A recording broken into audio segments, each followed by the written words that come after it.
Bismillah. Assalamualaikum warahmatullahi wabarakatuh.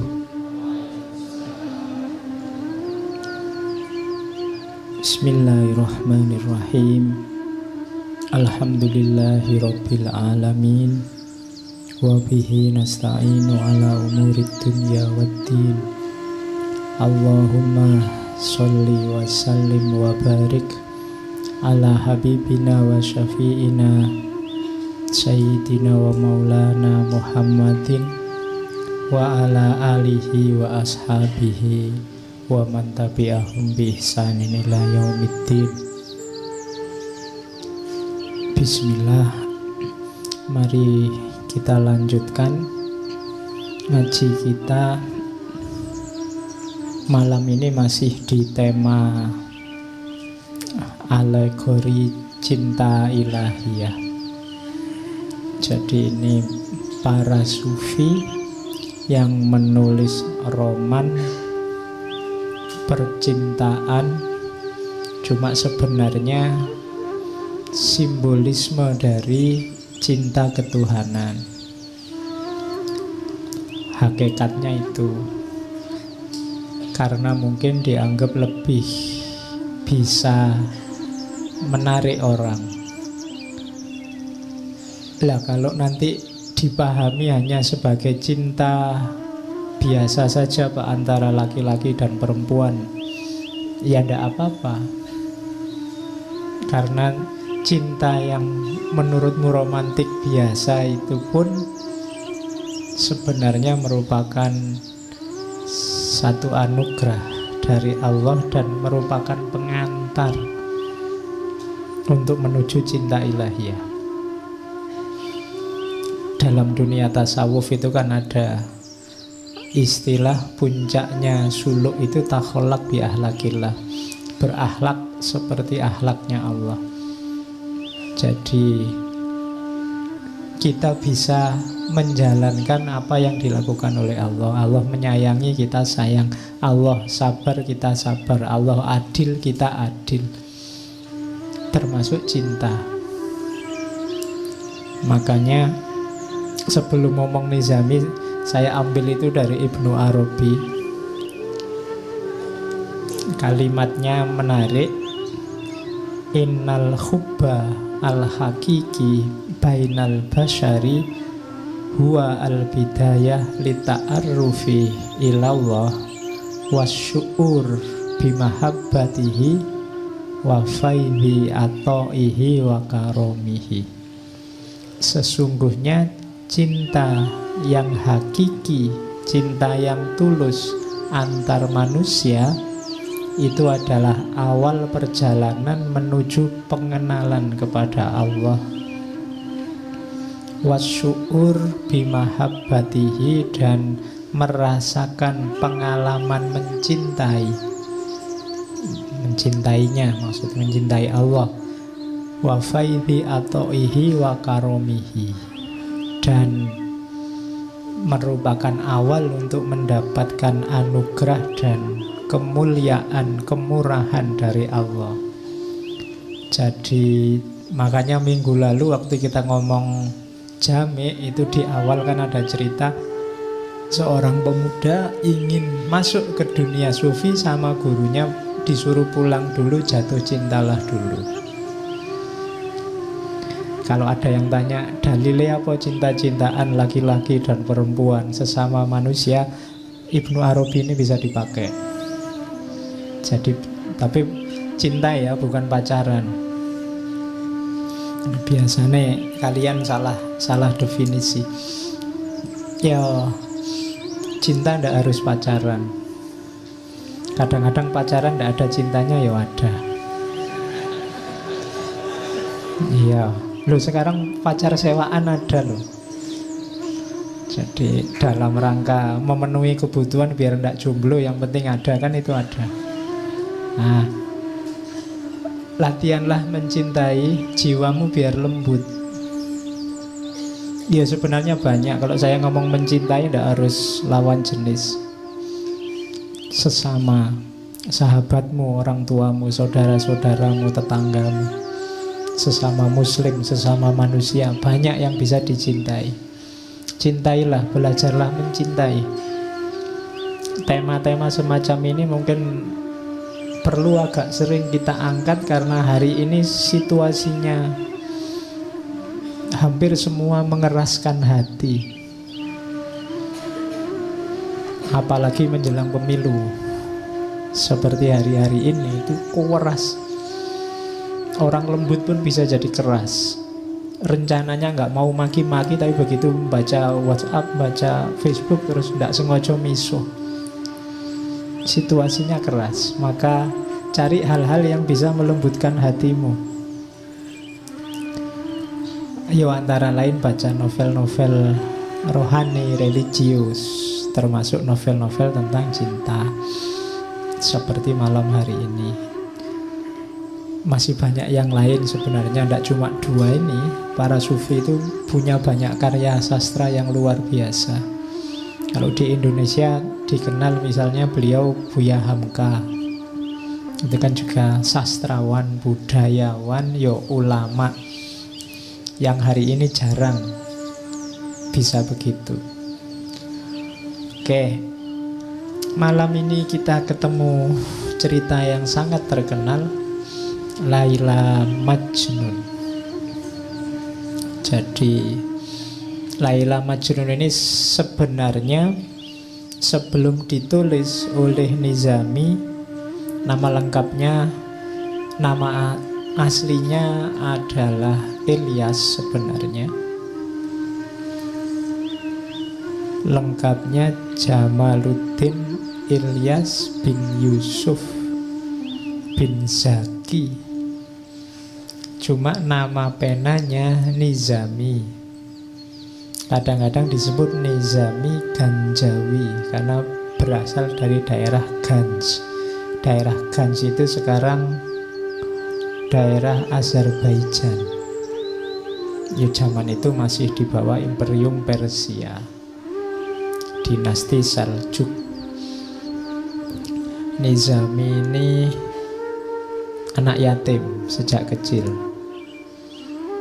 Cuma dibesarkan oleh pamannya, disekolahkan.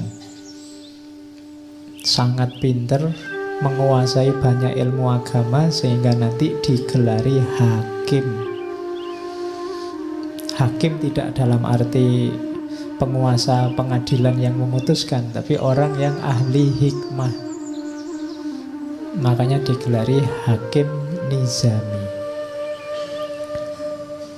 Oke, yang menarik dari hidupnya Nizami, ya beliau ini sastrawan, menulis banyak naskah khususnya yang mirip-mirip kayak Laila Majnun ini. Satu lagi yang terkenal, Shirin Khusro. Silahkan dicari juga ceritanya. Malam ini kita bawa Laila Majnun. Nizami sendiri menikah 3 kali. Ya enggak apa-apa toh, kan belum 4. Oke. Istri yang pertama itu hadiah dari sultan.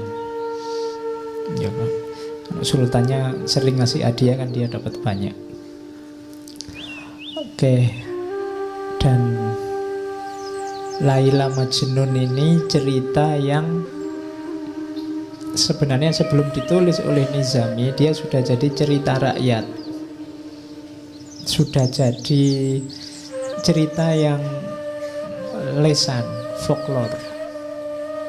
Jadi orang Arab sudah kenal Laila Majnun, khususnya syair-syairnya.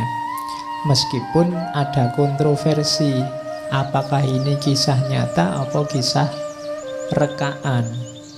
Tapi jangan salah, di India ada kuburannya, jejer kuburannya Laila sama kuburannya Majnun. Kapan-kapan kita ziarah ke sana.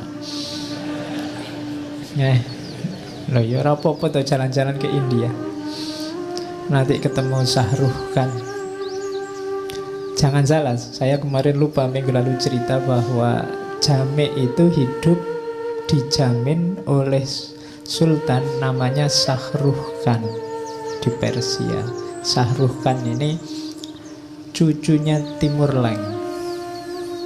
Ya, Oke, yo sayangnya ndak bisa nari kayak Sahrul kan. Oke, bismillah ya, kita mulai. Ini cerita, ndak usah ditanyakan aslinya ada apa ndak. Malam ini kita ingin mengambil saja hikmahnya, bagaimana cinta ketuhanan itu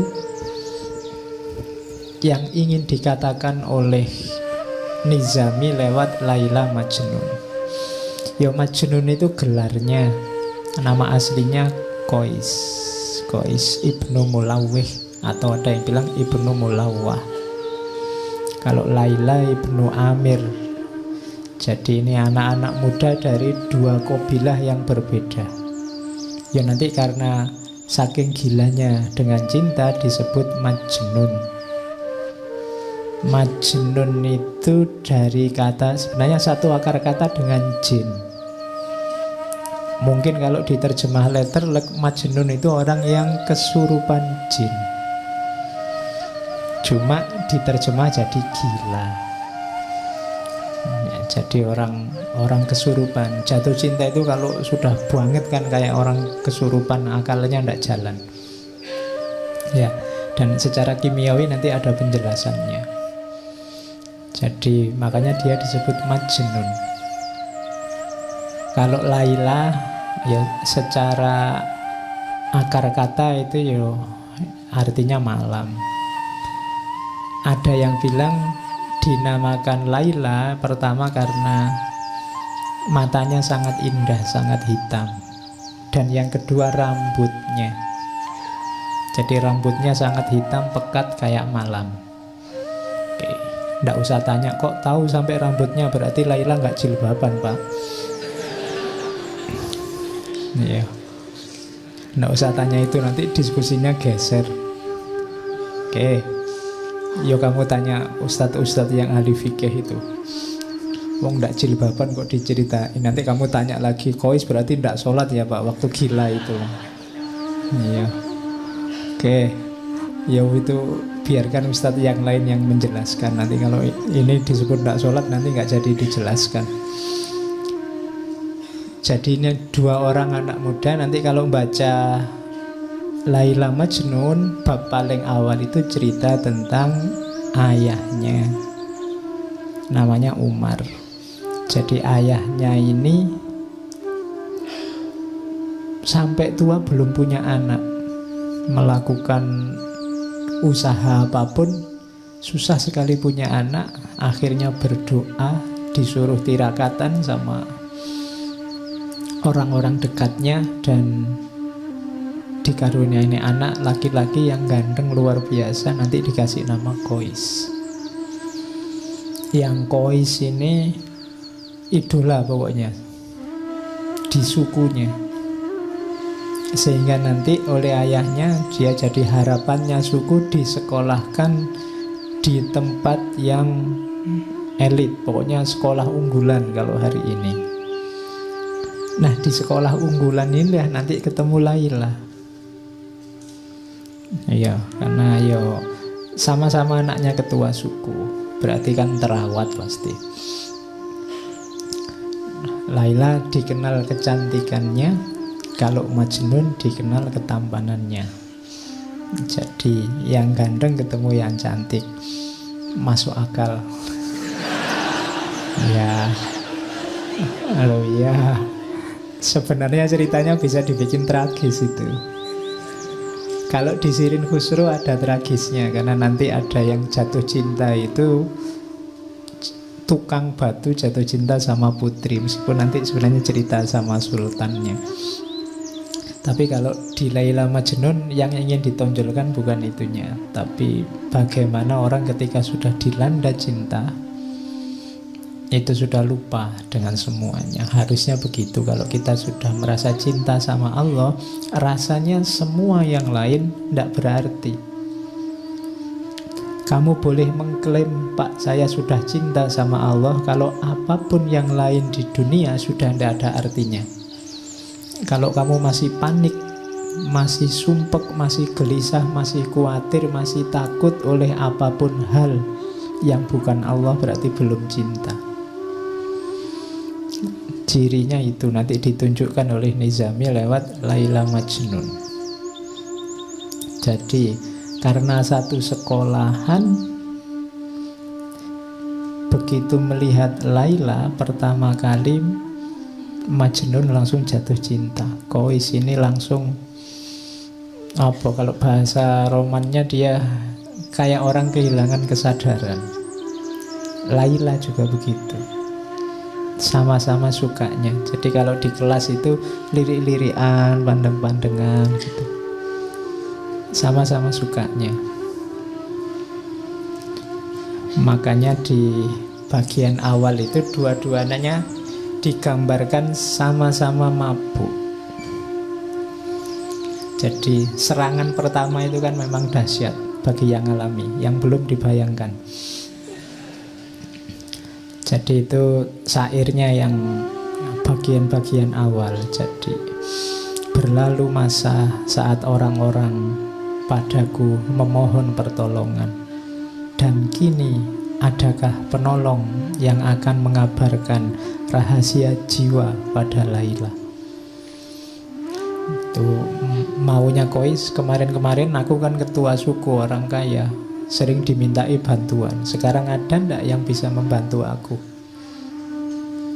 Wahai Laila, cinta telah membuatku lemah tak berdaya, seperti anak hilang jauh dari keluarga dan tidak memiliki apa. Cinta laksana air yang menetes menimpa bebatuan. Waktu berlalu dan bebatuan itu akan hancur berkepingan, berserak bagai kaca, berpecahan. Begitulah cinta yang engkau bawa padaku, dan kini telah hancur binasa hatiku. Hingga orang-orang memanggilku si gila, yang suka merintih dan menangis sedih. Mereka mengatakan aku telah tersesat. Wahai, mana mungkin cinta akan menyesatkan. Jiwa mereka sebenarnya yang kering, laksana dedaunan diterpa panas mentari siang. Bagiku cinta adalah keindahan yang membuat mata tak bisa terpejam. Pemuda mana yang bisa selamat dari api cinta? Nah, itu Majnun. Majnun ini, Kois ini dikenal pinter membuat syair-syair indah. Ya, yang menyusun Nizami sebenarnya, cuma atas nama Kois. Jadi nanti ceritanya Kais ini, apalagi waktu gila itu sering dikerumuni orang karena syairnya ditunggu-tunggu. Jadi dia kayak orang tidak terawat, tidak pakai baju, rambutnya gondrong, tapi orang berkumpul nunggu syairnya yang keluar. Nah itu, kalau di kita kan tidak, kalau ada orang gila ditunggu mau ngasih isyarat nomor berapa gitu. Kalau Kois itu ditunggu syairnya, karena syair-syairnya indah, makanya banyak yang hafal. Saya bilang tadi, sebelum ditulis oleh Nizami, sebelumnya orang sudah kenal, dan syair-syairnya Kois ini banyak dilakukan. Jadi itu dahsyatnya. Saya tidak tahu memang aslinya pinter bikin syair atau karena cinta itu membuat orang puitis. Ya, kalau tidak percaya, yang jatuh cinta itu kan mendadak dia bisa bikin puisi. Ya, oke. Jadi wong kehujanan pinggir jalan gitu aja kamu berteduh, itu kan kalau yang jatuh cinta itu bisa lahir puisi. Tapi yang ndak sedang jatuh cinta kan paling kamu mainan HP apa gitu. Jadi mungkin dua-duanya, dia memang punya bakat bikin puisi dan sedang jatuh cinta, lebih dahsyat puisinya. Oke, Laila juga begitu. Laila juga di beberapa bagian Laila Majnun itu banyak juga mengeluarkan puisi-puisi. Meskipun nanti puisi-puisinya kebanyakan lewat surat yang dikirimkan pada Majnun. Itu salah satu contoh. Laila juga mengalami kemabukan. Semua yang tampak dari manusia adalah kebencian. Namun cinta telah memberikan kekuatan. Orang-orang mencemooh hubungan kita, sesungguhnya mereka tidak tahu betapa kerinduan yang tersimpan dalam dada. Jadi syair ini lahir ketika orang mulai rame. Jadi ini dua orang, anaknya orang terpandang, pacaran kemana-mana berdua, tidak bisa dipisah. Jadi gosip di mana-mana. Wong sedang belajar loh, sedang kuliah loh, kok yo pacaran kan itu. Itu terus jadi gosip, jadi omongannya orang. Nah, ayahnya Laila itu merasa bahwa ini pencemaran nama baik. Jadi ini meruntuhkan kehormatan suku. Maka untuk tidak timbul masalah terus, tidak jadi bahan omongan terus, Laila ini dipanggil pulang. Sudah, kamu tidak usah sekolah, di rumah saja. Jadi dua anak muda yang sedang senang-senangnya, sedang mabuk-mabuknya, sekarang dipisah. Dan dimulailah babak pertama kegilaannya Majnun. Jadi waktu dipisah itu mulailah dia nyari-nyari cara untuk ketemu, tapi tidak bisa. Mulai keluar banyak syair, tangisan-tangisan. Kemana-mana yang keluar dari mulutnya hanya Laila. Pokoknya Laila, Laila, Laila, terus yang keluar dari mulutnya itu. Ini pelajaran sebenarnya dari Nizami. Kalau kalian memang sedang jatuh cinta sama Allah, akan keluar secara otomatis dari mulutmu nama Allah. Kamu sengaja atau tidak, pasti akan keluar. Kalau itu memang cintamu pada Tuhan sudah tumbuh dalam hatimu. Tidak bisa dipaksa. Mungkin sekali-sekali kamu, Pak, saya ingin jadi orang kaya wali-wali sekti itu. Dari mulutnya Allah terus. Mungkin 5 menit kamu bisa Allah, Allah. Bariku ya lali. Kenapa? Fondasinya belum ada. Ya tekadmu ada, tapi fondasinya belum. Cinta. Kalau sudah cinta, tidak perlu dipaksa, otomatis. Nggak perlu kamu, pokoknya Pak, setiap malam saya baca sekian ribu kali namanya Allah. Tidak harus kamu patok begitu, otomatis akan keluar ketika cinta itu ada dalam dirimu. Makanya latihanlah jatuh cinta. Jiwamu biar paham, oh kayak gini cinta itu. Itu yang dialami oleh Majnun. Kemana-mana yang dia sebut hanya nama Laila. Tuh. Jadi katanya Majnun, Laila telah dikekang oleh orang tuanya, dan orang tuanya mengancam dengan niat jahat kejam. Tiada lagi harap pertemuan. Ayahku dan ayahnya sesak dada dan sakit hati mereka. Bukan karena apa-apa, hanya karena aku mencintai Laila.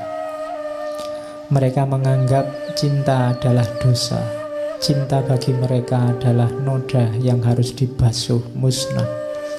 Padahal hatiku telah menjadi tawanannya, dan ia juga merindukanku. Cinta masuk ke dalam sanubari tanpa kamu undang, tanpa kami undang, bagai ilham dari langit yang datang menerjang lalu bersemayam dalam jiwa. Dan kini kami akan mati karenanya, karena cinta telah melilit seluruh jiwa. Katakan padaku, siapa orangnya yang bisa bebas dari penyakit cinta? Nah, Ini Majnun. Jadi cinta itu kalau sudah menyerangmu, engkau tidak akan berdaya. Kamu tidak akan bisa menipu dirimu. Kalau kamu sudah jatuh cinta pada sesuatu, kamu pura-pura tidak cinta itu tidak akan bisa. Ya mungkin ditolak, ya mungkin tidak nyambung, ya mungkin dia tidak suka padamu. Tapi kalau kamu memang jatuh cinta, kamu tidak akan bisa mengelak.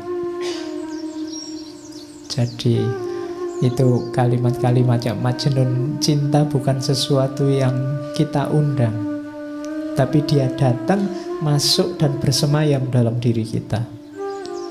Kita tidak akan punya daya kalau sudah datang. Makanya katanya Gibran, pasrahlah kalau cinta memanggilmu. Kenapa? Tidak akan bisa kamu lawan. Kamu tidak akan bisa menipu dirimu. Dan Majnun mati-matian berusaha untuk bisa bertemu Laila. Macam-macam nanti ceritanya di novel itu. Ada yang dia pura-pura jadi pelayan perempuan, nanti diatur sama teman-temannya. Teman-temannya juga kasihan, ini anak jatuh cinta kok dipisah. Dirancang untuk bisa ketemu. Akhirnya Majnun nyamar jadi anak perempuan. Masuklah ke kamarnya Laila. Ngapain di kamar? Enggak, loh ini penting. Di kamar hanya pandang-pandangan. Sama-sama masih saling terpesona. Hanya diam. Coba mau baca nanti novelnya. Jadi hanya diam, hanya melihat, saling mengagumi, saling terpesona, dan tidak ngapa-ngapain. Tidak usah dibayangkan aneh-aneh. Terus nanti ketahuan, terus pergi. Ada juga cerita nanti Majnun ini nyamar jadi pengemis. Suatu ketika dia ketemu ada pengemis perempuan.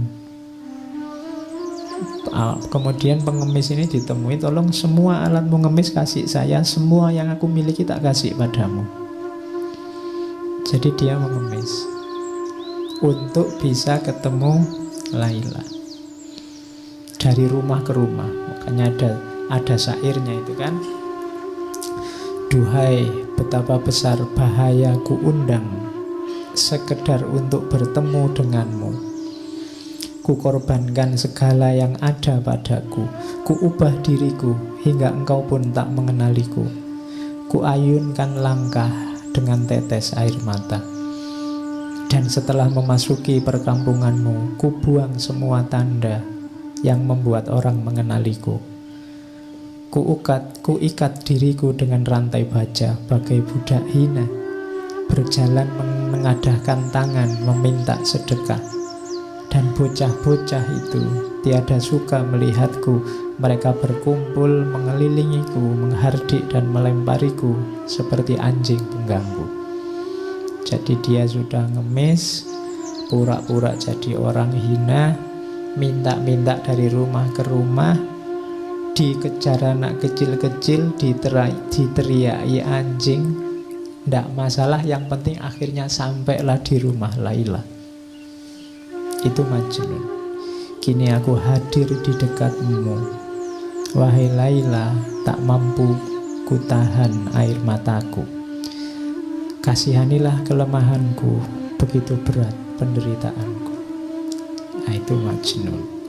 Jadi dan tidak ketemu, hanya sampai rumahnya saja. Yang penting sampai rumahnya Laila. Bisa melihat rumahnya itu sudah senangnya luar biasa. Itulah cinta. Kalau kamu jatuh cinta, melihat sandalnya ada di luar itu senang. Oh iya kan? Wah, alhamdulillah ada sandalnya, berarti dia ada di dalam. Nah, itu jatuh cinta. Ada cerita yang lain, suatu ketika Majnun sampai pura-pura jadi binatang. Iya. Jadi suatu ketika dia lihat penggembala kambing yang itu bisa bebas keluar masuk di tempatnya Laila. Mungkin orang tuanya juga memelihara kambing. Akhirnya apa? Ceritanya Qais merangkak di antara kambing-kambing dan melepas bajunya. Bahkan ceritanya karena yang gembala kambing ini senjatanya kan cambuk. Cambuk itu dipakai nyambui kambing. Antara lain dia tidak sadar yang dicambui si Qais ini. Hanya untuk bisa dekat sama Laila. Jadi itu dahsyatnya cinta. Oke, terus ya. Ini ceritanya tangis-tangisan terus. Nah, sebelum ke Sa'ir ini lahir setelah ayahnya Qais akhirnya tidak tega lihat anaknya. Iki piye to yo, anak ini kan sudah digadang-gadang mau jadi penerus, kok malah majnun kayak gini. Akhirnya atas nasihat banyak orang, mbok yo anak sudah kayak gitu, mbok yo dilamarkan. Sampean kan ketua suku, apa saja punya. Akhirnya dituruti oleh orang tuanya. Qais pulanglah ke rumah. Tenang saja, tak lamarkan sekarang ke tempatnya Laila. Dilamarkanlah oleh orang tuanya ke rumahnya orang tua Laila. Cuma sayangnya, ada sayangnya, lamarannya ditolak.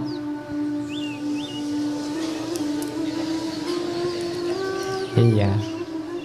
Jadi kenapa ditolak? Padahal ayahnya sudah bilang minta apa saja saya penuhi. Syaratnya apa saja bisa saya penuhi, termasuk seandainya nyawaku yang harus jadi taruhannya. Katanya orang tuanya Laila, siapa saja boleh menikahi anakku kecuali putra Anda.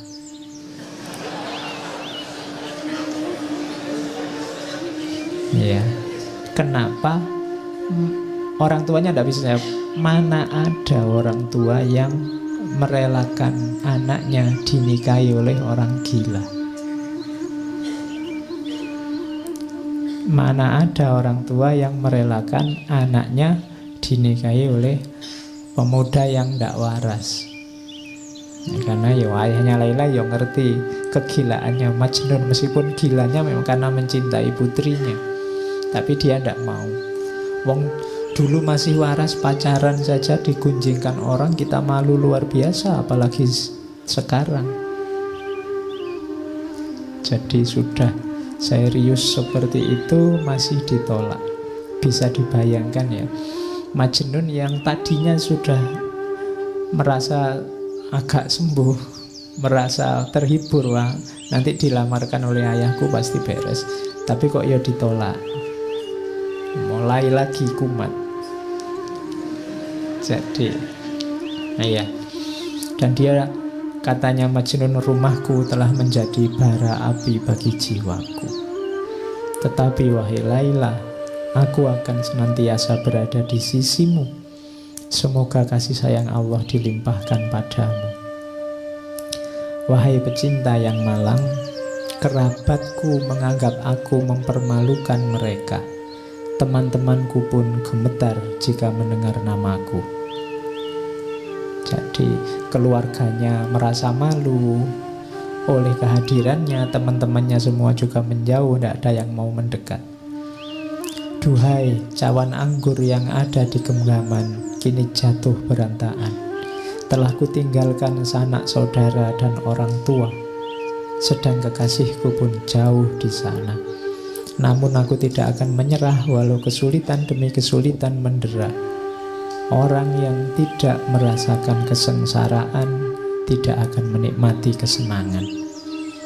Dan orang yang tidak pernah dihimpit kesedihan, mereka tidak akan dapat memahami hati yang sedang merana sendirian. Jadi Mulai dari sini Majnun nanti mulai menyepi, menjauh dari keluarga, menjauh dari masyarakat, hidup di padang-padang pasir. Apalagi nanti kemudian keluarganya karena masih mempertimbangkan harga diri, khawatir malu, akhirnya pindah menjauh dari daerah situ ke daerah Najd. Wah, tambah lagi puisi-puisinya Majnun karena dia merasa semakin jauh dari Laila. Setiap hari hidupnya di padang-padang pasir, di bebatuan, di bawah padang pasir, di goa-goa. Uniknya, selain tadi sering dikerubungi orang-orang, hewan-hewan yang ada di sana itu patuh sama Majnun. Bahkan kabarnya sampai anjing, ular, macam-macam binatang-binatang buas itu kalau di dekat Majnun jinak. Jadi cirinya ada Majnun itu biasanya ada binatang buas yang berkumpul di sekelilingnya, yang harusnya saling memakan malah tidak saling memakan. Itu penjelasannya Nizami untuk menunjukkan bahwa orang yang jiwanya diliputi oleh cinta, auranya juga aura cinta, siapapun dekat akan senang. Beda dengan orang-orang yang jiwanya penuh kebencian. Jangankan ngobrol mendekat aja males, hawanya ndak enak. Iya. Jadi bangun jiwamu dengan aura yang penuh cinta. Bahkan binatang buas pun bisa tunduk, bisa patuh.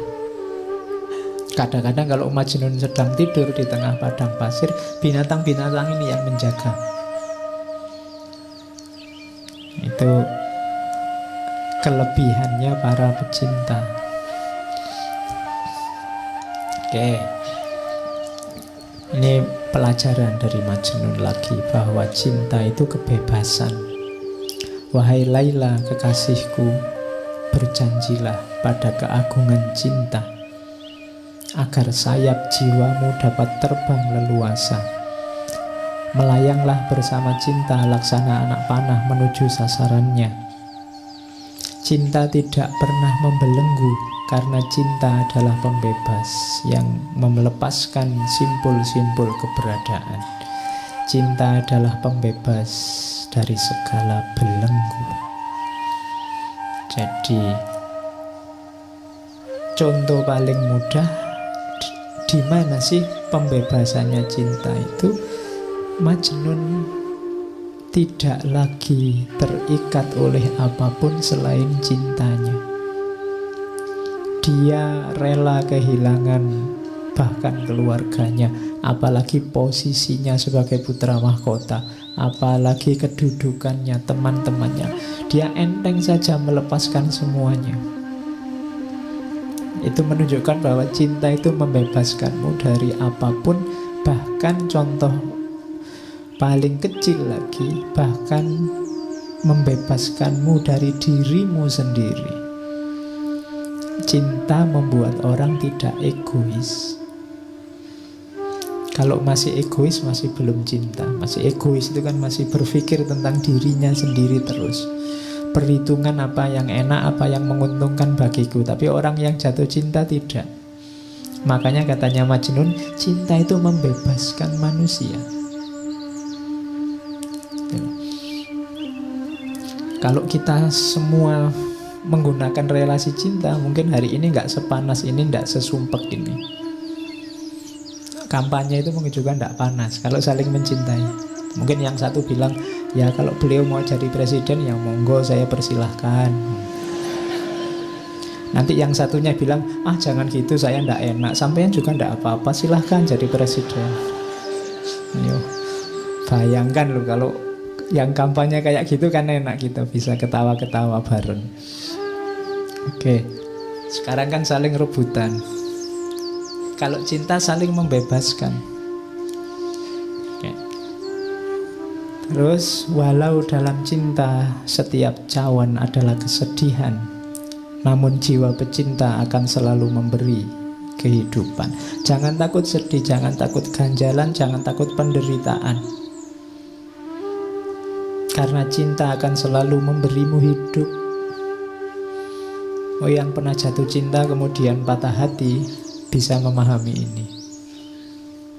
Kesedihanmu itu yang luar biasa itu, itulah yang menghidupkanmu lewat kenangan-kenangan, memori-memori.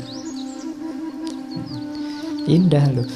Kenangan itu kan membuatmu kangen, membuatmu rindu, membuatmu ingin ketemu lagi, ingin hidup sebelum bersama dia.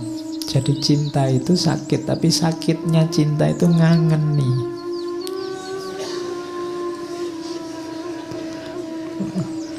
Loh iya kan? Makanya mantan yang paling heboh itu kan mantan di dunia cinta. Kalau mantan mahasiswa, mantan murid itu biasa-biasa aja.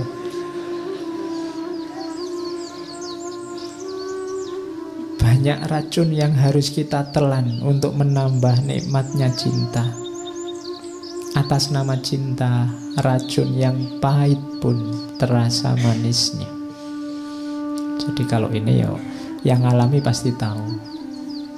Orang lain melihat itu, kamu itu ndak capek kok, kamu itu ndak males toh, kamu itu kok mau-maunya toh. Itu kan bagi orang lain itu racun-racun. Apa enak?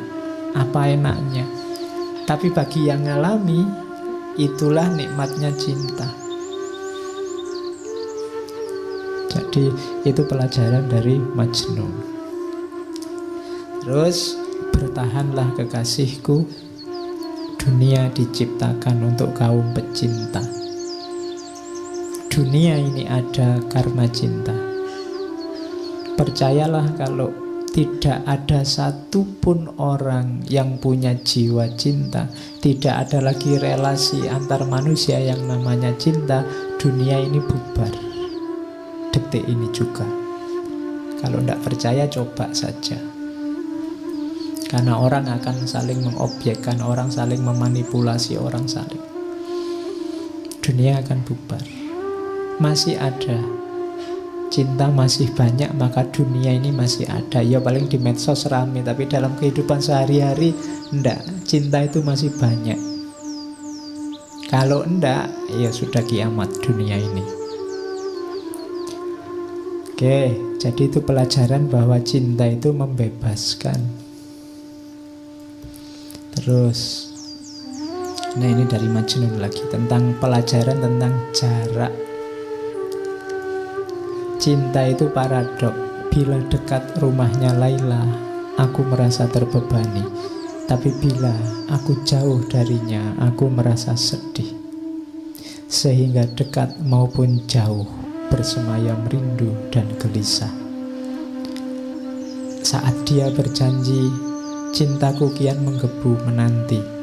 Saat dia tidak janji, aku mati menanti datangnya janji. Sehingga jauh maupun dekat, hanya dia di angan. Namun jarak dekat atau jauh belum menyembuhkan apa yang kami rasakan. Sungguh pun ternyata dekat dengannya lebih baik daripada jauh darinya. Jadi ini logika jarak. Kita sama Tuhan kan juga begitu. Dekat sama Tuhan ada tanggung jawab, ada beban-beban. Jauh sama Tuhan itu menggelisahkan. Kamu mungkin agak ngeri-ngeri, Pak, kalau saya dekat terus sama Tuhan, nanti buka HP harus hati-hati, gak boleh buka yang gitu-gitu. Nanti bohong dikit gak bisa, sholat harus tepat waktu, puasa harus sholat tahajud. Kok rasanya berat ya Pak? Dekat dengan Allah, dekat denganmu membebani. Tapi jauh itu menggelisahkan. Waduh, kok jauh ya dari Allah, nanti jangan-jangan dapat murkanya, jangan-jangan Allah tidak berkenan, tidak ridho. Itu paradoknya cinta. Dekat sama yang kamu cintai, itu kan kamu merasa terbebani. Aku harus membuat dia bahagia, aku harus membuat dia nyaman, jangan sampai dia tidak berkenan. Lebih sumpek. Tapi jauh, lebih sumpek lagi kalau jauh. Biayanya lebih banyak, menghabiskan kuota pulsa. Belum lagi marah-marahan, saling curiga. Sini ngomong maksudnya untuk menghibur, sana membacanya dianggap marah-marah. Wong ya tulisan itu kan ndak ada ekspresinya. Nah itu kan jauh, jauh menggelisahkan, dekat memunculkan beban. Tapi tenang saja Laila, cintaku ndak hilang meskipun kamu jauh.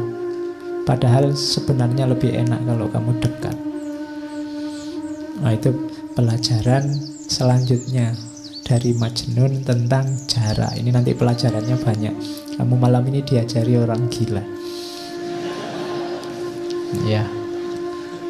Jadi karena mungkin kalau orang waras susah ngajari cinta. Orang waras kepentingannya banyak. Melakukan apa-apa sering tidak tulus. Beda sama orang gila. Apalagi gila karena cinta. Oke, jadi itu pelajaran selanjutnya tentang jarak. Pelajaran selanjutnya itu syairnya terkenal sekali. Amurru alat diyari diyaro laila uqabbilu dzal jidar wa dzal jidar wama hubbud diyar syahfana qalbi walakin hubbu man sakanat diyar. Jadi Majnun ini hobinya apa? Kalau pas sepi tidak ada orang, dia mengendap-endap datang ke rumahnya Laila, nempel di dinding terus menciumi dinding rumahnya Laila.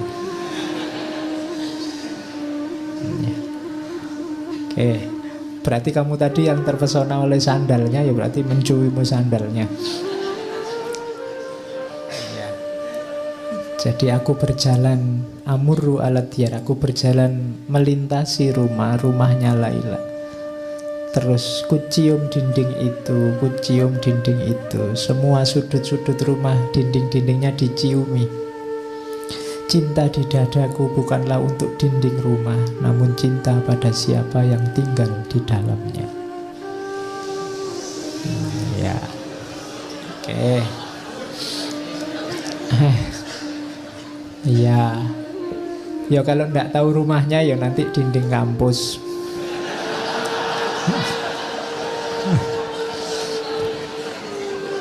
Loh iya loh.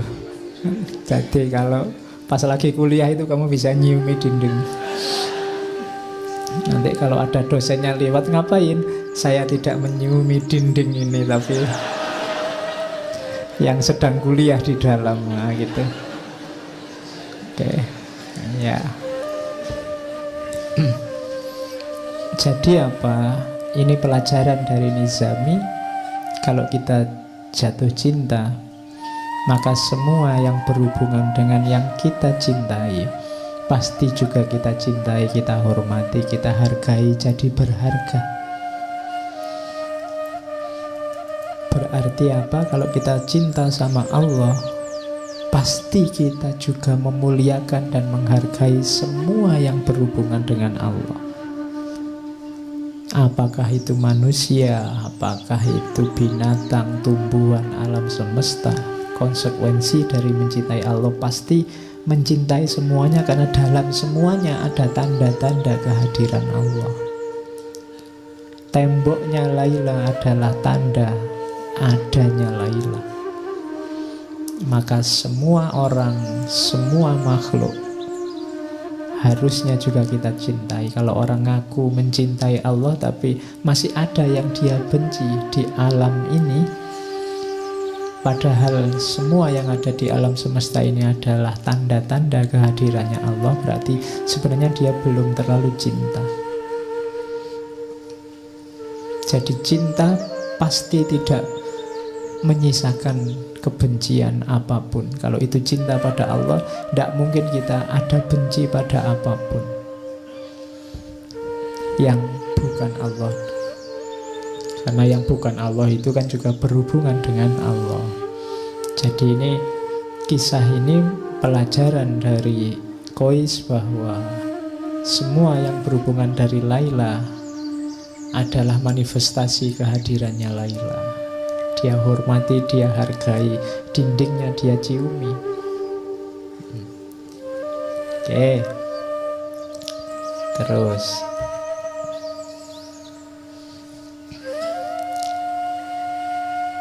Kalau ini pelajaran tentang kesetiaan. Jadi orang yang mencintai, jadi saya bilang tadi ya, Kois itu selalu ditunggu syair-syairnya. Syair-syairnya indah-indah dan penuh makna. Waktu terus berlalu, usia makin bertambah. Namun jiwaku yang terbakar rindu belum sembuh juga, bahkan semakin parah. Bila kami ditakdirkan berjumpa, akan ku gandeng lengannya, berjalan bertelanjang kaki menuju kesunyian, sambil memanjatkan doa-doa pujian. Cinta, kasih, dan sayang telah menyatu, mengalir bersama aliran darah di tubuhku. Cinta bukanlah harapan atau ratapan. Walau tiada harapan, aku akan tetap mencintainya. Sampaikan salamku pada dia, wahai angin malam. Katakan, aku akan tetap menunggu hingga ajal datang menjelang. Ini pelajaran bahwa cinta itu efeknya adalah kesetiaan. Orang yang cinta pasti setia. Kenapa ada orang tidak setia? Biasanya karena yang dia harapkan dari yang dia cintai tidak muncul. Ketika ada harapan-harapan selain cinta itu sendiri, berarti ada pamrih-pamrih. Kalau masih ada pamrih-pamrih, berarti belum cinta yang tulus. Cinta bukanlah harapan atau ratapan. Walau tiada harapan, aku tetap mencintainya. Jadi kalau memang benar itu cinta, tidak usah kamu tuntut untuk setia, pasti setia. Kalau sampai nanti tidak setia, berarti belum cinta, atau cintanya hilang. Kenapa kok cintanya bisa hilang? Karena mungkin dulunya itu bukan cinta, tapi ada harapan-harapan, keinginan-keinginan yang sekarang tidak terpenuhi, maka kemudian nyeleweng. Jadi itu pelajaran selanjutnya tentang keteguhan hati. Kalau ini agak panjang. Jiwa orang yang dimabuk cinta, ini pelajaran ya, untuk mendeteksi dirimu kamu sudah jatuh cinta apa belum. Akan terasa sakit karena rindu. Coba ditelusuri masing-masing kalian. Ada enggak rasa rindu yang menyakitkan? Ingin ketemu terus, tapi begitu ketemu nggak tahu mau ngapain. Itu menunjukkan ingin ketemu saja. Ketemu saja sudah beres. Ya bukan karena saya ingin ketemu sekali dia Pak. Kenapa? Utangnya belum dibayar misalnya. Bukan itu. Kalau itu bukan kerinduan namanya. Ya, ini rindu yang jadi setiap kali bervisa kamu sakit, kamu ingin ketemu terus. Sebab pecinta ingin selalu bersama, tapi halangan tidak akan henti-henti. Biasanya banyak ujiannya. Pecinta seperti dua ekor kijang di bukit gersang, selalu bersama walau tiada makanan. Jadi ciri pertama itu jiwa pecinta, itu jiwa rindu pada yang dicinta. Kalau kamu cinta sama Allah, maka hatimu selalu ingin ketemu dengan Allah. Hal-hal tidak penting kayak ngaji ini mungkin membuatmu sebel karena aku segera ingin ketemu Allah. Atau seperti burung merpati, walau terbang bebas di angkasa luas, tetap saja kembali pada kekasihnya.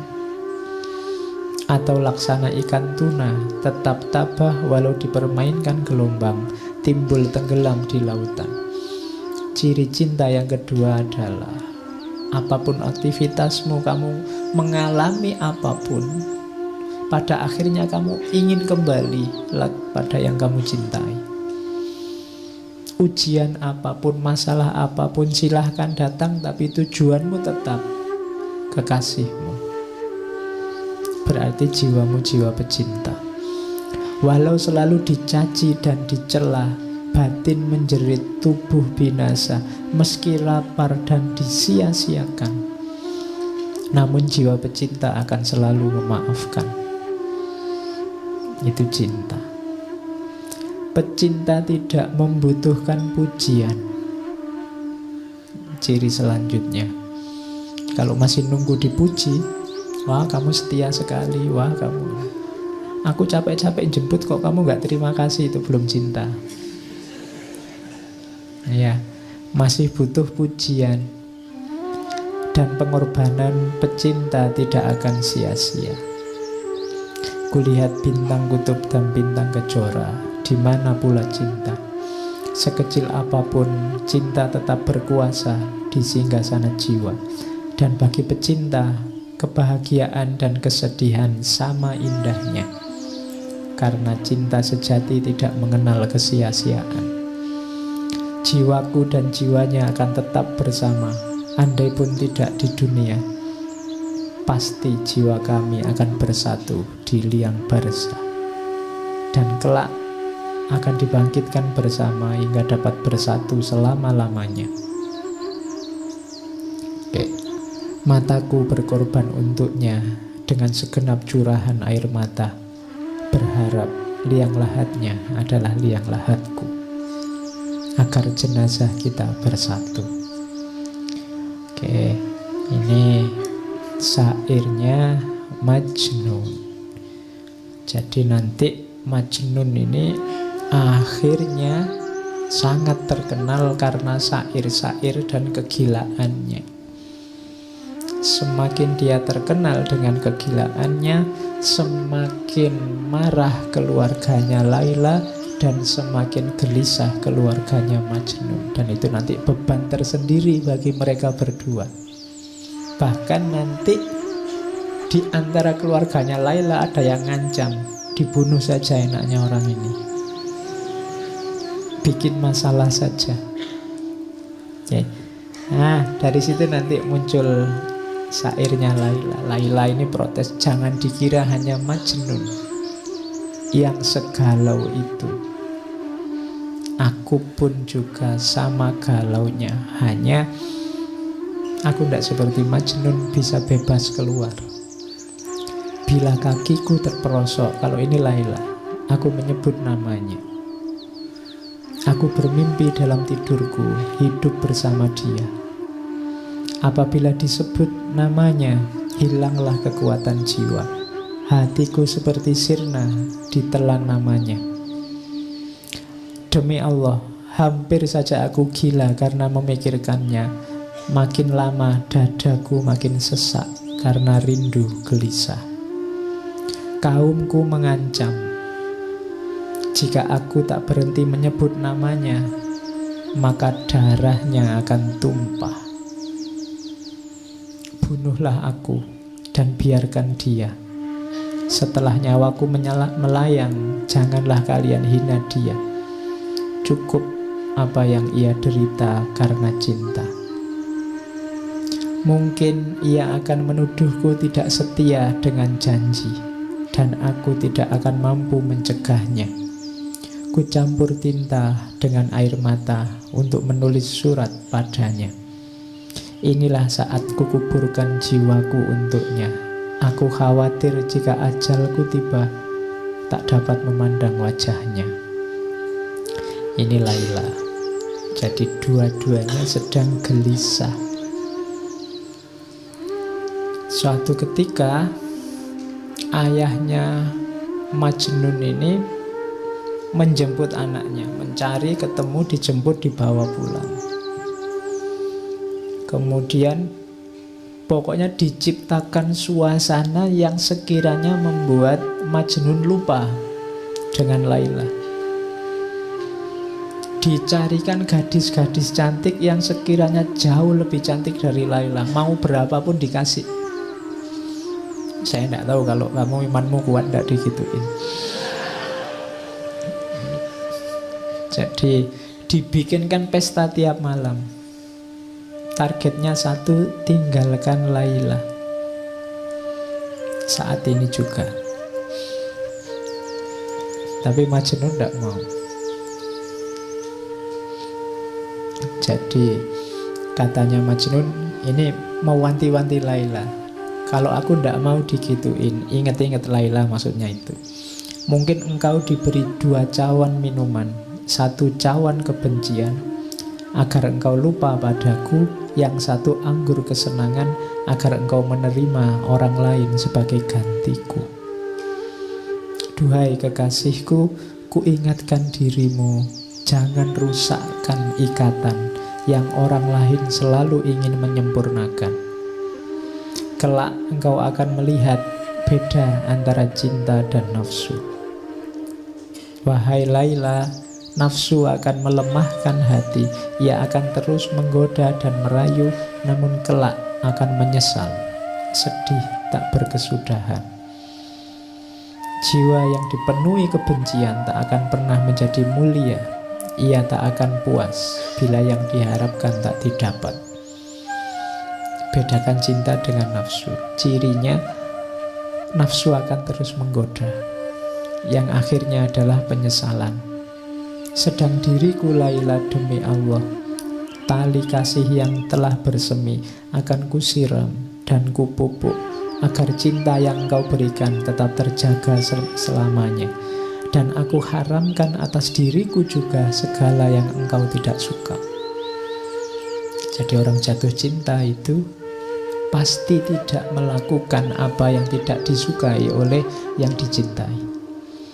Kalau kamu cinta pada Allah, tidak perlu dipaksa, tidak harus ditausiai tiap hari, pasti dengan ikhlas. Kamu tidak menjalankan yang tidak disukai oleh Allah. Jangan kau biarkan jiwaku hancur karena murkamu. Orang yang cinta itu yang ditakuti satu, yang dia cintai marah padanya. Karena aku tak sanggup menerima amarahmu, bahkan gunung pun akan hancur karena kemarahanmu. Buanglah dalam dirimu segala keraguan, karena cinta tak bisa bersanding dengan kebimbangan. Aku akan selalu menjaga tali cinta kita. Walau engkau tak di sisiku, namun aku yakin cintamu selalu hadir di hatiku. Nah, ini puisi-puisinya masih panjang. Kalau ini munajat. Ini saya bilang malam-malam sendirian. Kalau Majnun ini dilakukan setiap kali dia tenaganya habis, ndak punya kekuatan lagi. Jadi Majnun ini kan jarang makan, di tengah padang pasir mengembara. Jadi tiap kali kehabisan energi kayak orang sudah megap-megap mau mati, munajat ini dilakukan. Setelah baca munajat ini, kekuatannya kembali lagi. Iya. Cuma ini Majnun ya, tidak harus ditiru. Ya, ini katanya Majnun, Tuhan, apalagi yang dapat aku lakukan? Aku telah lelah dan tubuhku melemah. Itu yang lemah tubuhnya, tapi lihat yang didoakan siapa? Aku memohon dengan kekuatanmu, ringankanlah langkah kaki Laila untuk menemui diriku yang tidak berdaya. Wahai Tuhan, aku adalah hamba-Mu. Apalah guna hidupku jika harus menanggung beban seperti ini? Tunjukkan kemuliaan-Mu, turunkanlah berkah-Mu agar jiwaku dapat hidup kembali, terhindar dari lembah kematian dan memperoleh kekuatan untuk melangkah menemui kekasihku. Jadi ini munajatnya. Setelah ini terus dia merasa dapat energi baru, terus kumat lagi. Ya. Jadi wahai Laila, aku tahu engkau terpenjara dalam lingkungan keluarga yang mengasihimu, tapi mengapa engkau tak hendak melihat diriku yang terlunta-lunta di padang gersang? Aku hidup terasing. Orang-orang menganggapku gila, mereka menista dan menjauhiku. Duhai kekasihku, cinta telah mengambil jiwaku dan menyandingkannya dengan jiwamu. Aku tidak akan mempedulikan anggapan orang. Aku hanya memohon padamu, kuatkanlah tali pengikat jiwa kita. Jangan biarkan tangan-tangan kotor menjamahnya. Jangan kau biarkan nafsu dan kemewahan dunia melenakan jiwa kita. Cukuplah bagiku kenangan saat-saat bahagia ketika aku memandang jernih matamu, dapat menikmati madu senyummu, memandang ikal rambutmu bagai debur ombak di pantai. Biarkan kenangan itu menjadi mata air kebahagiaan, tempat istirahat musafir cinta yang kehausan. Kalimatnya abot ya. Wis ndak tutup. Ini munajatnya Majnun yang dia ucapkan saat dia melemah. Rasa-rasanya sudah mau meninggal, tapi biasanya setelah membaca ini terus dia bergairah lagi hidupnya.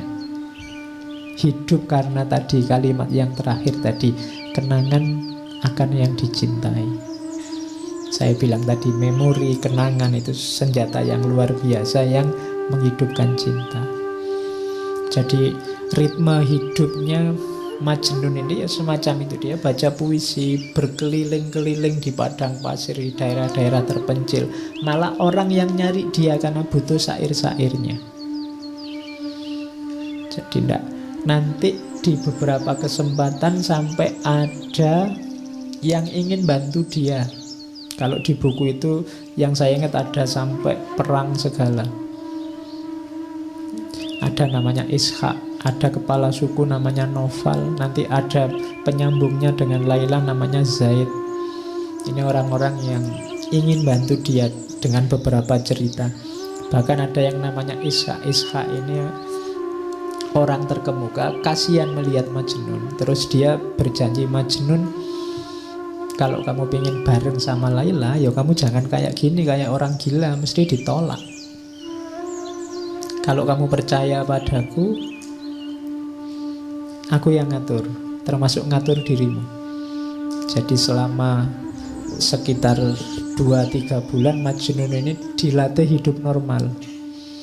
Dikasih baju, kan sebelumnya kan tidak pakai baju, tidak pakai apa. Hidupnya di padang pasir, dilatih kayak orang biasa, hidup normal kayak orang terpandang. Katanya Ishak, tak jamin nanti tidak lama lagi kamu tak ajak ke keluarganya Laila, kamu pasti diterima. Tapi sudah latihan jadi orang normal. Saya kayak SpongeBob ya, latihan jadi orang normal. Ya.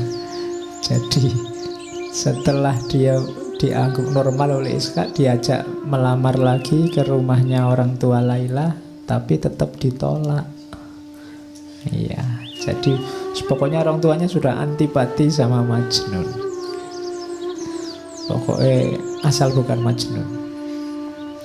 Jadi itu membuat Majnun kalap lagi. Dia puisi-puisinya keluar lagi. Sudah lari lagi ke padang pasir, mengembara lagi.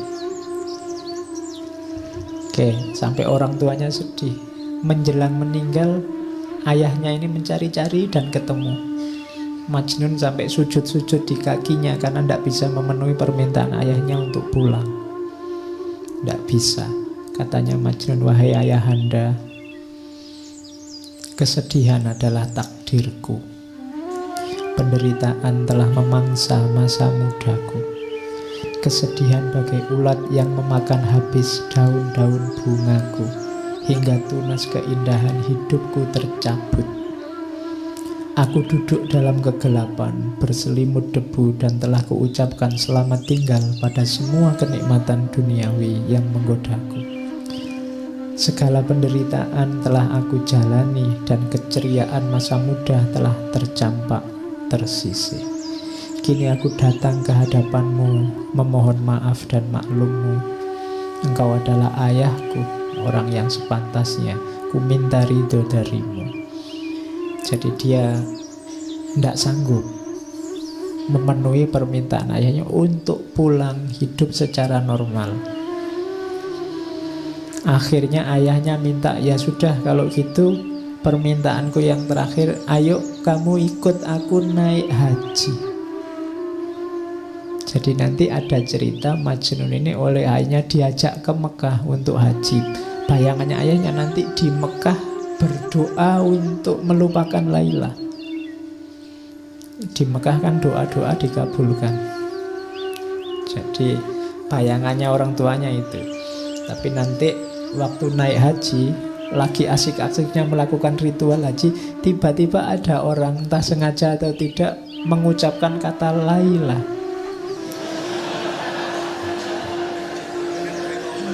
Iya, tuh, iya, orang sudah mulai konsen mau ibadah diingatkan lagi. Jadi, iya, seseorang memanggil-manggil namamu saat kami berada di lereng Bukit Mina. Mendengar namamu, terguncanglah hatiku oleh duka.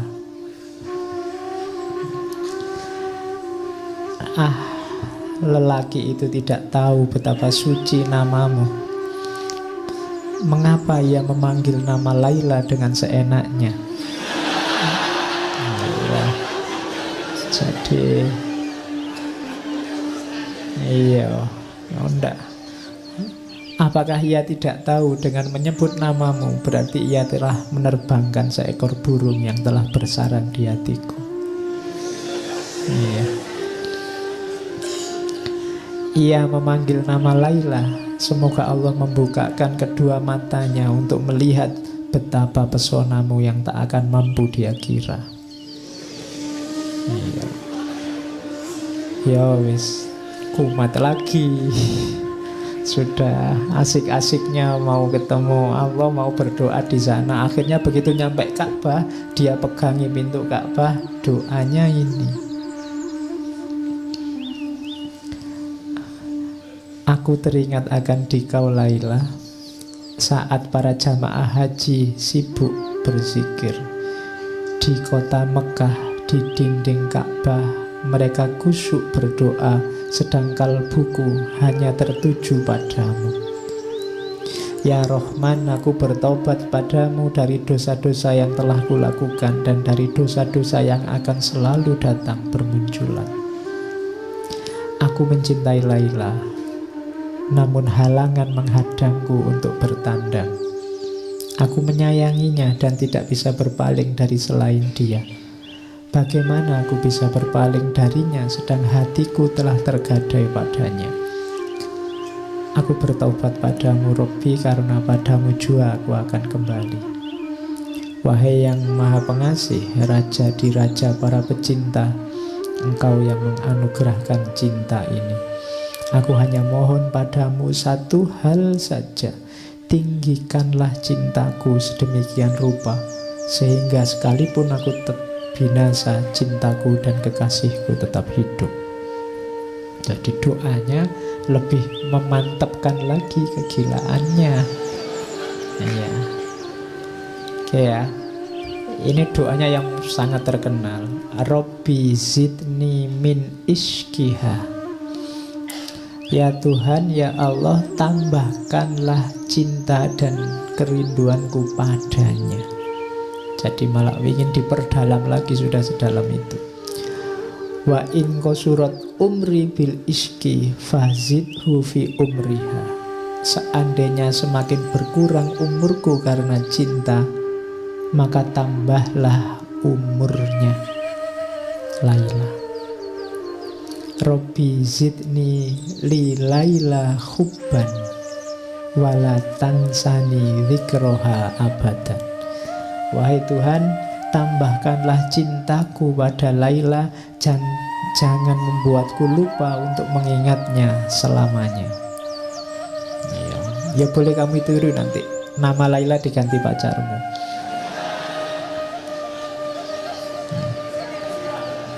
Jadi Robbi, tambahkanlah cintaku padanya. Oke. Yo, ini kalau maunya Nizami, substitusinya bukan orang tapi ke Allah. Mintalah untuk kamu biar jatuh cinta sama, dianugerahi rasa cinta pada Allah. Oke, terus kiamatnya di sini.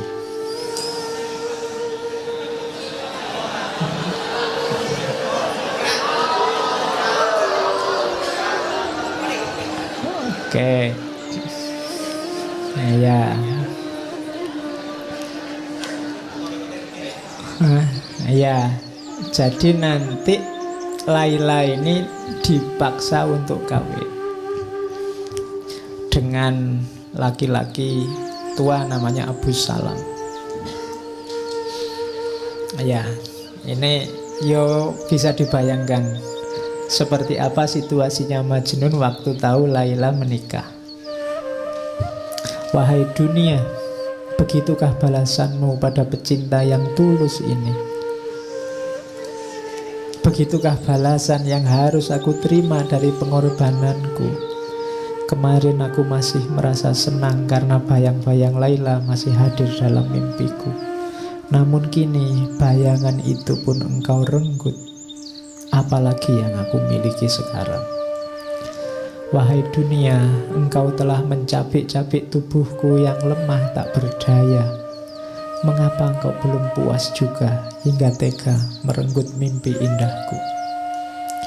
Laila, wahai Laila, di mana engkau letakkan hati dan jiwaku? Di mana engkau simpan janji dan kenangan kita? Semudah itukah engkau menyerah, melupakan segala derita yang aku rasa? Tangan siapakah yang telah mencengkerammu dan menjauhkan dirimu dariku? Laila, datanglah kemari sebentar saja, tikamkanlah belati ke dalam jantungku. Tikaman belati yang mencabut nyawaku akan lebih indah dari hidup menanggung siksaan cinta. Ya, Laila juga terpaksa menikahnya, tapi ini Majnun ini kabarnya begitu mendengar Laila menikah, pingsan berhari-hari. Iya. Jadi pingsannya berhari-hari. Terus begitu bangun nanti keluar banyak syair kesedihan. Pas hari menikah kalimatnya ini. Ya, cuma ini tidak pada resepsi ya, tetap di padang pasir. Jadi katanya, Kois, semoga kalian berdua selalu berbahagia di dunia ini. Aku hanya meminta satu hal sebagai tanda cintamu. Janganlah engkau lupakan namaku, sekalipun engkau telah memilih orang lain sebagai pendampingmu. Janganlah pernah lupa bahwa ada seseorang yang meskipun tubuhnya hancur berkeping-keping hanya akan memanggil-manggil namamu, Laila. Oke. Ya boleh kamu tiru nanti kalau mantanmu kawin. Ya. Ya. Jadi ucapan selamatnya dari Kois. Jangan salah, nanti Laila juga jawab. Karena Laila tahu pasti ini Majnun akan galau luar biasa. Ya, jadi Laila menjawabnya pakai surat. Kalimatnya panjang. Dalam hidupku, aku tidak bisa melupakanmu barang sesaat pun. Ku pendam cintaku sedemikian lama tanpa mampu menceritakannya kepada siapapun. Engkau memaklumkan cintamu ke seluruh dunia, sementara aku membakarnya di dalam hatiku. Sementara engkau membakar segala sesuatu yang ada di sekelilingmu.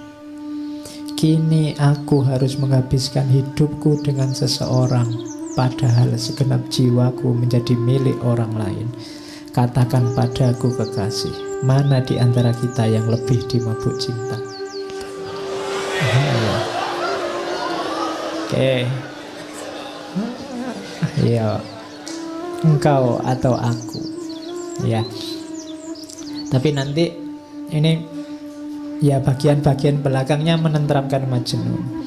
Surat ini dari aku, seorang perempuan yang terpenjara di rumahnya, seorang perempuan yang sepanjang hari hanya duduk-duduk sambil termenung di rumah. Untukmu wahai kekasihku, apa kabarmu sayang? Ya. Bagaimana hari-harimu, dengan siapa engkau menjalani jam demi jam dalam hidupmu di lembah-lembah dan gunung-gunung itu? Aku kira engkau lebih bahagia daripada aku. Engkau bisa bebas pergi kemana saja, dengan siapa saja, dan bisa makan apa saja. Sedangkan aku, ketahuilah kekasihku, aku tak bisa berbuat apa-apa, kecuali hanya menunggu hari demi hari tanpa jiwa. sambil terus mengingatmu dan merinduimu. Hatiku hampa. Duhai kekasih, jiwaku yang berhati bening, bagai mata air Khidir, mata air keabadian. Aku masih seperti dulu.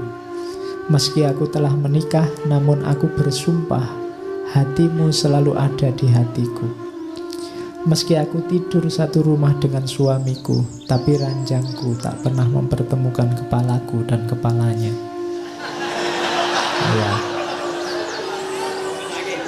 Iya, itu kalimat aslinya la yajma'u ra'si wa ra'suhu firos.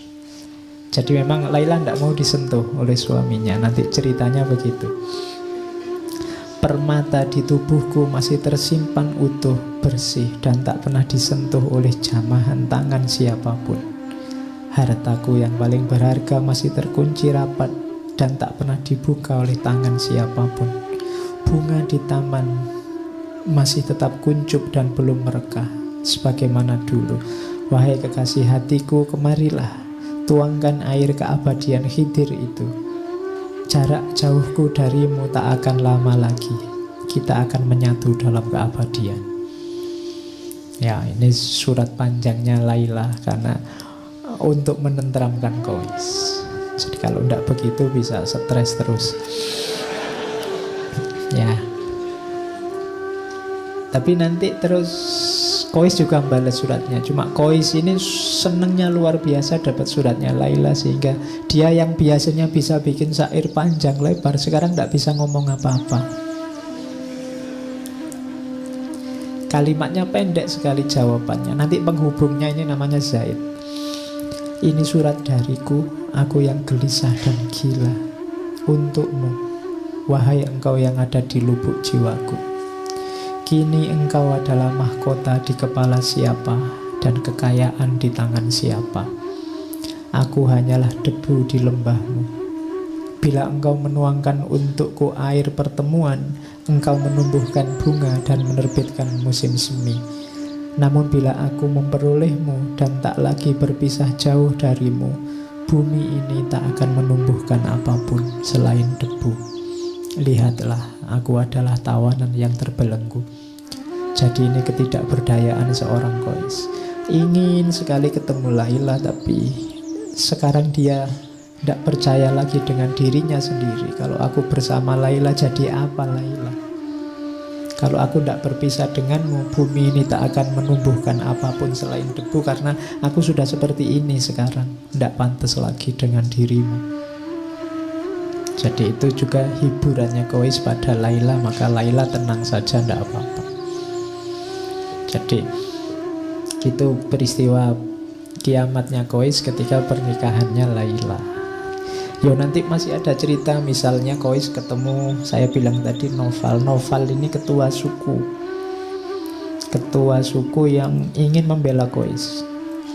Dia ngerayu-ngerayu ayahnya Laila, tidak dikasih. Akhirnya sudahlah, perang saja. Jadi di Laila Majnun ada peristiwa peperangan antara kubunya Naufal, Syekh Naufal, dengan sukunya orang tuanya Laila. Sukunya orang tuanya Laila kalah.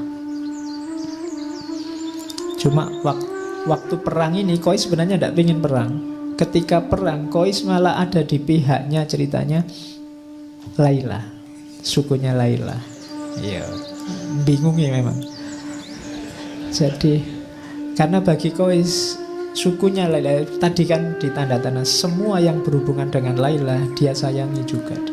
Jadi Qais ini ceritanya ikut membantu mengobati yang sakit, yang luka, tapi dari kubu Laila. Itu yang membuat Naufal bingung. Iya. Ya, terus begitu terakhir ayahnya jadi tawanan, katanya ayahnya, nyawaku, sukuku, putriku, ya karena aku kalah terserah mau kamu apain aja. Permintaanku satu, kalau aku disuruh menikahkan anakku dengan Qais, tidak. Iya, pokoknya itulah antagonisnya ada di situ. Jadi kalau Qais enggak, itu kehormatan suku kalau bagi ayahnya Laila. Jadi, mbok ini semua suku kamu jadikan budak, bahkan Laila kamu kawini sendiri, aku kamu bunuh nyawaku, iya, tapi anakku tidak akan kuizinkan dinikahi oleh Qais. Oke, itu di antara ceritanya begitu sampai nanti Laila menikah dan suaminya memang tidak boleh menyentuh Laila sama sekali, sampai saya tidak tahu yang meninggal duluan suaminya Laila. Tidak mungkin dia ngenes juga tidak boleh menyentuh Laila. Karena sudah tua memang suaminya. Jadi sudah tua, kawin sama yang muda, tapi tidak boleh menyentuh. Akhirnya dia meninggal duluan. Tapi Laila ini setelah meninggalnya suaminya, kesehatannya turun drastis karena dia sudah memang habis-habisan memendam rindu. Qais juga sudah habis-habisan begitu. Kemudian dia sakit-sakitan, sakit parah. Dan nanti terakhir ada kalimat bagus, kalimatnya Laila pada ibunya, pesannya. Katanya Laila, ibu, lihatlah, cahaya wajahku telah memudar dan menjadi pucat pasi, tak lagi bercahaya. Lilin-lilin di mataku tampak muram dan akan segera padam. Wahai ibuku, aku mohon engkau mendengarkan wasiatku sebelum aku pulang besok atau lusa. Bila mana aku mati, kenakan aku baju pengantin yang paling bagus. Jangan bungkus aku dengan kain kafan. Carilah kain yang berwarna merah muda, bagai darah segar seorang yang syahid. Lalu riaslah wajah dan tubuhku secantik mungkin, bagaikan pengantin yang paling cantik di seluruh bumi. Alis Qais dan bulu mataku ambillah dari debu yang melekat di kaki kekasihku. Dan jangan usapkan ke tubuhku minyak wangi kasturi atau minyak wangi apapun. Usapkanlah dengan air mata Qais, kekasihku.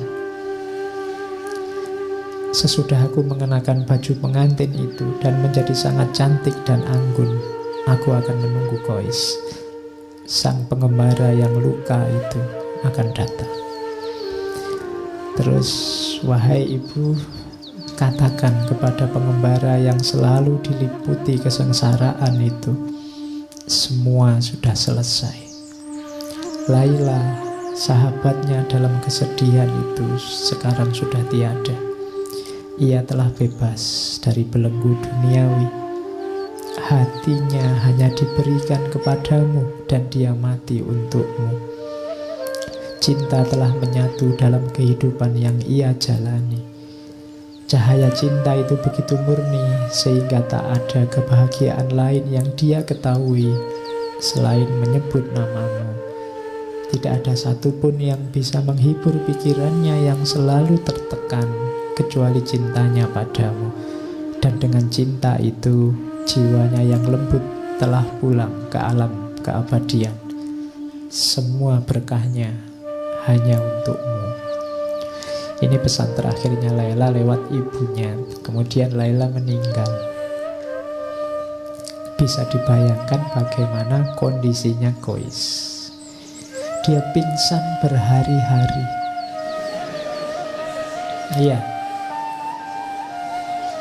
Iya, pingsan berhari-hari. Terus setelah itu dia lari-lari ke makamnya Laila.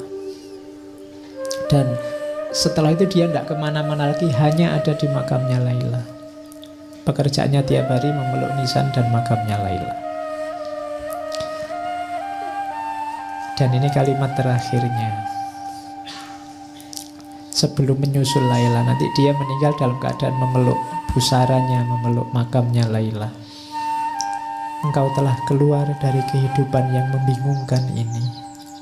Dunia adalah rangkaian pengkhianatan dan perselisihan yang tidak pernah berakhir. Dan aku berharap engkau dapat segera melepaskan belenggu di kakiku dan memuaskan dahagaku dengan minuman cinta yang memabukkan. Di sana kita akan segera bertemu dalam kebahagiaan abadi. Lilin yang menyinari hidup kita akan semakin bersinar dengan nyala yang lebih terang. Cinta kita akan bercampur dengan cahaya keabadian. Ya Allah, dengarlah hamba-Mu. Dalam tatapan cinta, bebaskanlah dia dari segala penderitaan yang menimpanya selama ini. Atas nama-Mu, rengkuhlah dia dalam pelukan-Mu. Ya Allah, tunjukkanlah kasih sayang-Mu, tunjukkanlah kebesaran-Mu pada diriku ini. Pertemukanlah segera aku padanya. Tidak ada lagi yang dapat kupertahankan di dunia ini setelah jiwaku satu-satunya Engkau panggil. Setelah itu tidak ada. Jadi mereka berdua meninggal. Itu akhirnya Laila Majnun. Nanti cerita ini ada beberapa tambahan. Ada cerita juga seorang sufi.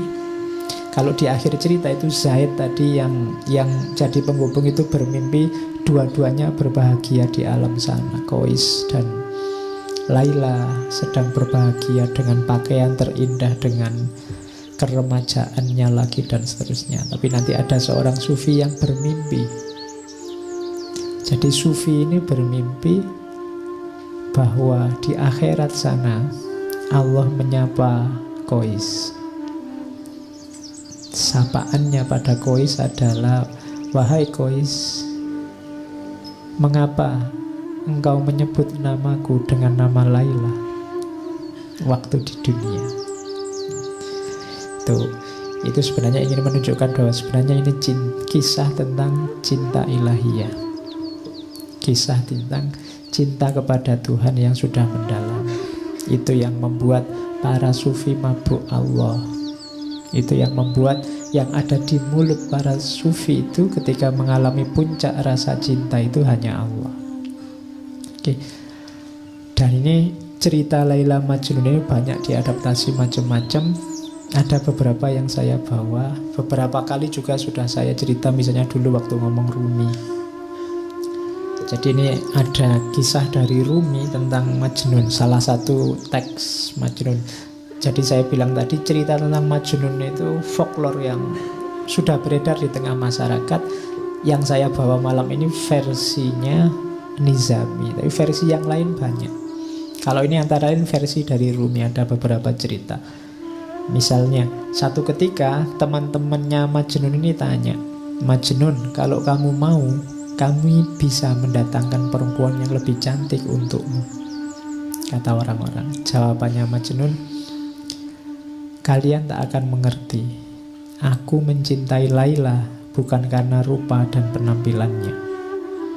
Saat memiliki gelas, yang terpenting dan yang paling membahagiakan bukan bentuk gelas itu, melainkan ketika aku bisa menikmati anggur dengan gelas tersebut. Kalian sebaliknya, merasa puas dan cukup dengan bentuk gelas, tapi tak tahu apa yang paling penting dari sebuah gelas. Tak ada artinya gelas emas berhias permata tapi isinya cuka.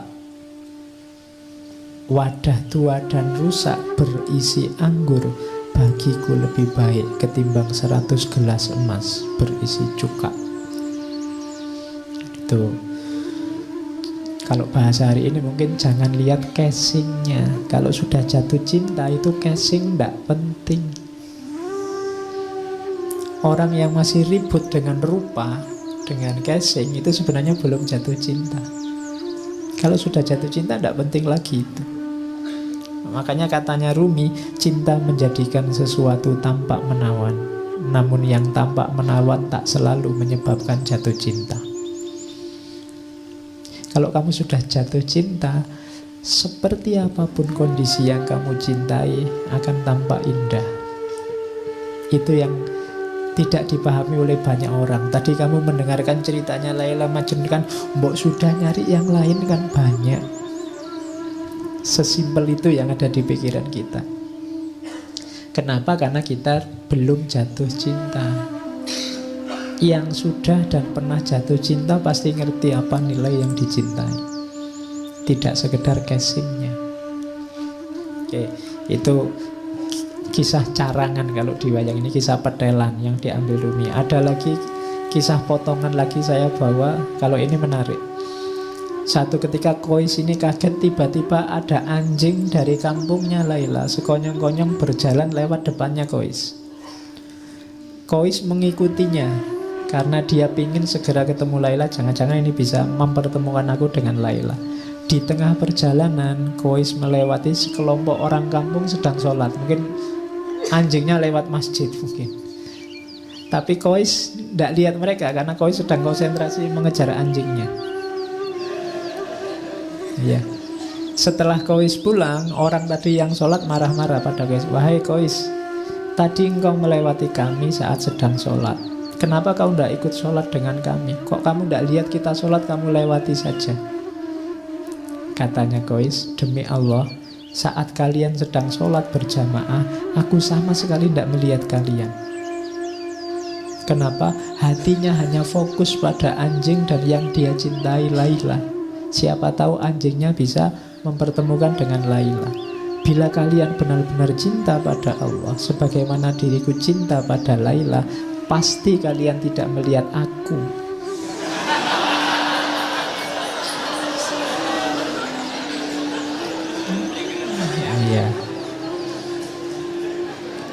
Ya, saat kalian sholat, ya.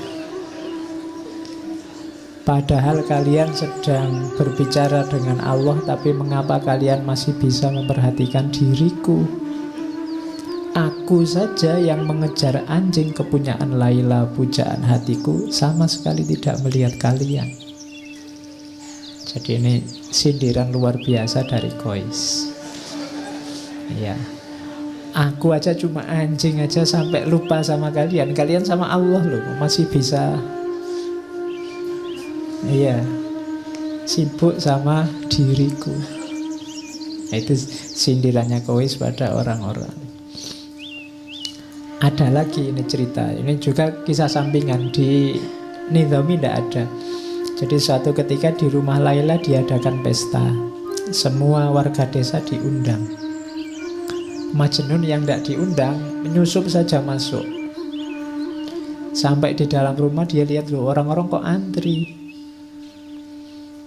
Dia juga ikut antri. Nah, waktu dia ngantri kan yang membagi antrian kan Laila. Jadi dengan ikut antri itu dia bisa memandang wajahnya Laila. Waktu pas dia dapat antrian, Laila ini tidak ngasih makanan ke Kois, tapi malah piring yang untuk Kois dibanting sampai pecah. Wow, keluarganya Laila seneng. Alhamdulillah Laila sudah sadar sekarang. Jadi piringnya Nah, orang-orang seneng semua, tapi ada orang yang lihat, loh, ini Kois kok tidak sadar. Kois kok juga ikut-ikutan seneng. Terus ditanya sama orang di dekati Kois, Kois, kok kamu malah tersenyum? Kamu kan habis dipermalukan di depan semua warga desa. Kenapa mukamu masih senyum? Kois malah heran. Loh, kapan saya dipermalukan? Tadi waktu Laila mecah piringmu. Kois jawab, oh enggak begitu, kamu salah paham.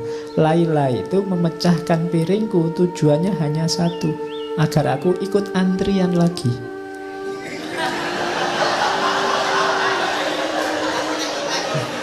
Iya. Jadi kalau aku ikut antrian lagi ya Pak, aku bisa ketemu lagi, kita bisa berlama-lama saling memandang. Ya, sehingga rindunya bisa terobati. Jadi rahasianya di situ. Ya.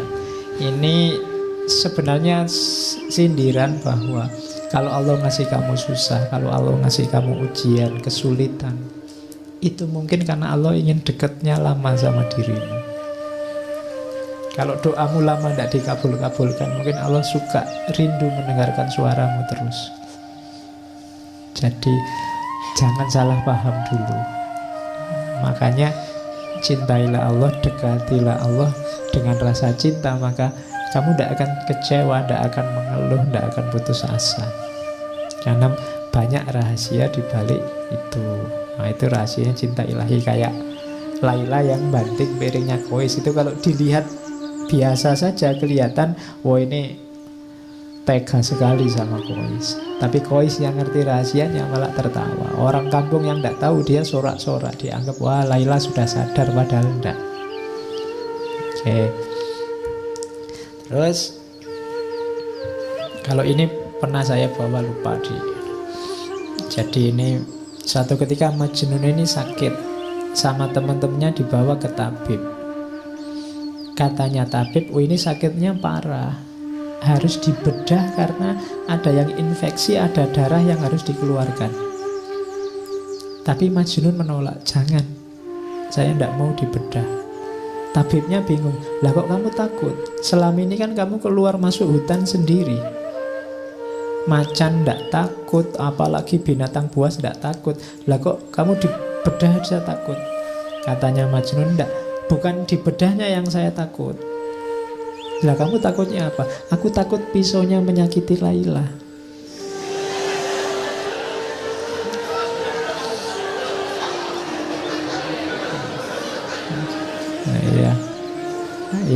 Ya tabibnya heran, lu menyakiti dari jalur mana? Wong yang dibedah kan badanmu. Katanya lu justru itu, Laila itu ada di setiap bagian tubuhku, dia ada di aliran darahku.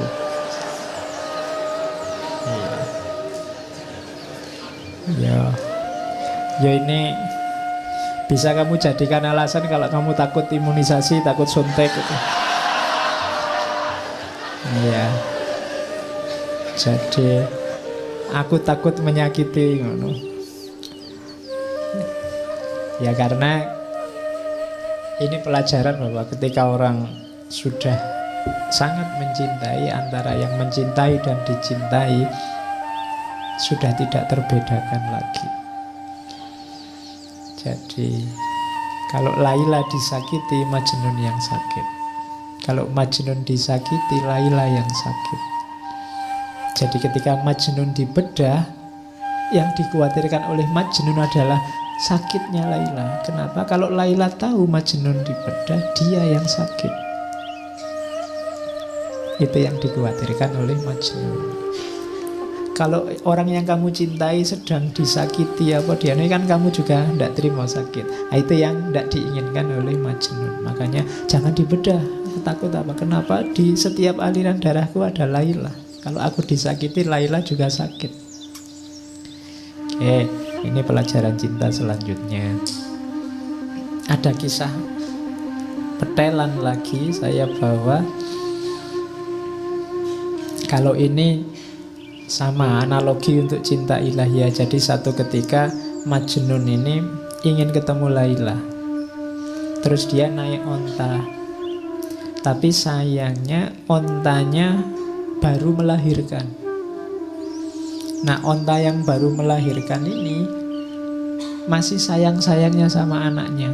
Jadi waktu ditunggangi oleh Majnun, ontanya ini bolak-balik, mau maju tapi dia mau mundur lagi, maju mundur lagi, dia nggak nyampe-nyampe. Akhirnya Majnun turun, katanya Majnun, sudahlah, saatnya kita berpisah, cintamu dan cintaku tidak sejalan. Iya, loh iya kan, ontanya mencintai anaknya, dia mencintai Laila, jadi tidak sejalan. Karena menunggangi kamu, selama ini aku berjalan di tempat, kadang maju, kadang mundur. Perjalanan beberapa hari memakan waktu 60 tahun, maksudnya lama sekali.